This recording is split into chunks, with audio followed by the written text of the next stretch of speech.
அந்நியாரிடத்திலே நாங்கள் நேரிலே கேட்க முடியவில்லை. அனைத்து இந்திய அண்ணா திராவிட முன்னேற்ற கழகத்தின் சார்பிலே பொதுச் செயலாளர் வருங்கால முதலமைச்சர் புரட்சித் தலைவர் எடப்பாடியார் அவர்கள் நேரிலே சென்று அந்நியாருடைய தாயாருக்கு அஞ்சலி செலுத்தினார்கள். அதேபோல எங்கள் வீட்டுக்கு அருகாமையில் இருக்கக்கூடிய அந்நியார் கேப்டன் அவர்களுடைய உடன் பிறந்த சகோதரி அவர்களும் ஒரு மாதத்திற்கு முன்பாக இயற்கை எய்துவிட்டார்கள்.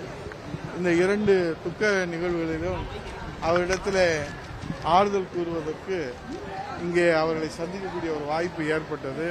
வீடு அருகாமையில் இருக்கிற காரணத்தினாலே அவரை நேரிலே சந்தித்து அவருடைய தாயார் இருந்த அந்த துக்கத்தில் அவர்களுக்கு ஆறுதல் கூறுகிறார்.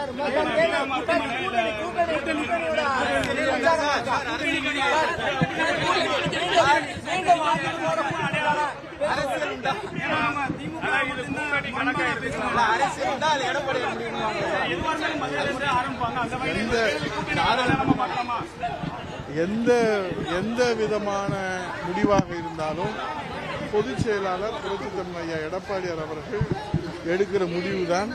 அது குறித்து நான் எதுவும் பேசவில்லை. ஏன்னா உங்களுக்கு மத்தியில தான் நான் ஆறுதல் கூறினேன். உங்கள் மத்தியில தான் கூறினேன். ஆறுதல் மனிதாபிமான அடிப்படையில் அவங்களுக்கு அவங்க தாயார் இருந்ததற்கு நேரிலே வந்து சந்தித்து அவர்களுக்கு ஆறுதல். நன்றி.